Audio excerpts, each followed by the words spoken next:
म्हणजे दंगेकर आपले वैयक्तिक स्कोअर सेटल करण्यासाठी आरोप करताय का? अजिबात नाही. हे आता विषय निघाला म्हणून, नाही तर मला तुमचा व्हिडिओ दाखवतो, तुमचा व्हिडिओ दाखवतोय. तुम्ही काय म्हटलात ते तुमच्या चंद्रकांत दादाबद्दल तुम्ही म्हटलात की त्यांनी तुमच्या काय संसारात काय विष कालं, काय म्हटलेत जरा आपण ते बघूया. हा माझा हिशोब चंद्रकांत दादा पाटलांबरोबर शिल्लक आहे. कुठली वेळ एक दिवस असेल की चंद्रकांत दादांना जे माझ्याबद्दल वागलेत, एक दिवस त्यांच्या डोळ्यात पाणी आल्याशिवाय राहणार, इतकं वाईट वागलेत ते.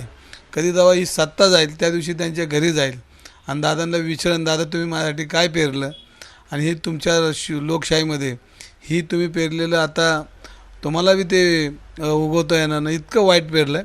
त्याचा जाब जर सत्ता ज्या दिवशी जाईल त्या दिवशी त्यांच्या घरात जाऊन विचारेल की दादा हे तुम्ही जे केले हे पाप आहे, हे पाप तुम्हाला धुवून काढायला पुढच्या पिढीत तरी तुम्हाला शक्य नाही, इतकं वाईट माझ्याबद्दल तुम्ही पेरलं आहे.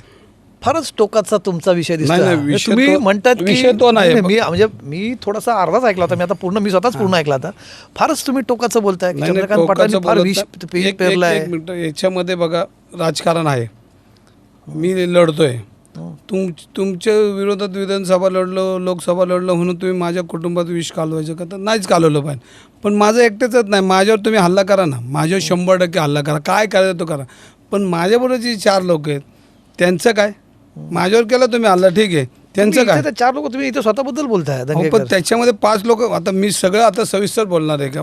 बोला. माझ्याबद्दल आता 4 लोक जे माझे पार्टनर आहेत त्यांची मुलं बाळा असतील का नाही? हं. आता ह्याच्यामध्ये जर कोर्टाने आम्हाला क्लीन चिट दिली तर मग हा जो नुकसान ही कोण भरून देणार?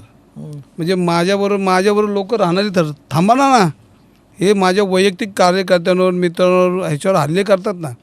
बरं हे मी मला तेच म्हणायचे की हल्ले काँग्रेसने बाकीच्या पूर्वीच्या पक्षांनी वैयक्तिक हल्ले नाही केले, त्यांचे व्यवसाय नाही केले. आणि ह्याच्यामध्ये जर मला हायकोर्ट जर क्लीन चिट देत असेल आणि तुम्ही वैयक्तिक त्याच्यामध्ये लक्ष घालता तर ती तुमची चूकच आहे ना.